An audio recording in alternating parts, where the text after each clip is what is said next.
қазірден бастап. Мынандай бір түсініксіз заттар ғой қымбатты ағайын. Жаңа қайды жаңа?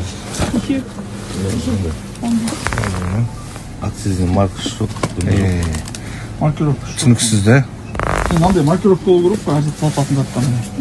Ол дейтін Қазақстанға. Оны неге өткізеді? Жақсы. Сосын қымбатты кәсіпкерлер, Жаңаөзен қаласының кәсіпкерлер, ұрпағымызды ойлайықшы, өтініш. Мынандай бір нәрселерді шығармай-ақ қояйықшы, саудаға сатпай-ақ қояйықшы. Балдарды ойлап бір ұрпағымыз ғой, мынау түсініксіз да. Қазақша жаза береді қытайларға бәрібір. Дәл солар бисмиллясын айтып халал ет сойып жіберіп жатыр деп ойлайсыздар ма? Әлбетте олай емес. Мінекеңіз. Сосын кәсіпкерлік бөлімі жаңа айтып отыр, маркировка жоқ, адрес жоқ, мекен-жайы жоқ нәрселерді сатпасаңыздар өтініш. Бір ұрпаққа жаңашылық танытыңдаршы қосын. Кедей болып қалмайсыңдар, мынаны сатпай қояйықшы. Ал енді қымбатты ағайын, жай ғана бір мысал ретінде көрсетейінші. Мына мысал не екенін түсінбейміз да. Құрамы туралы енді айтпасақ та болады да.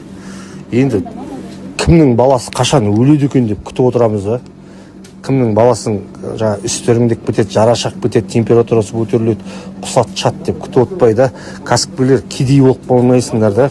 Кедей болып тақырға отырып қалмайсыңдар. Ұрпақ үшін ғой осындай түсініксіз нәрселерді саудалап сатпай-ақ қояйықшы, түсірейікші. Жарай ма? Өтініш, енді өзіміздің ұрпағымыз ғой жеп атқан осыны да. Құдай сақтасын. Ертең өлгеннен кейін шуласып не керек деймін да.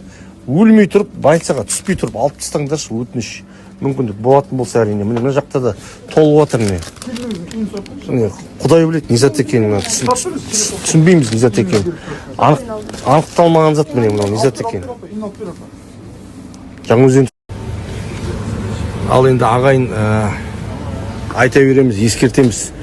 Жасыратын жоқ, мен өзімде мынаны алдыңғы жылдар бір жазда күн ыстықта іштімді, зиянын көрдім кәдімгі, жүрегіме кәдімгідей зиян тигізді. Содан кейін алыстадым мына дүниядан. Мына ішімдіктерден, жейтін нәрселерден алыстап кеттім.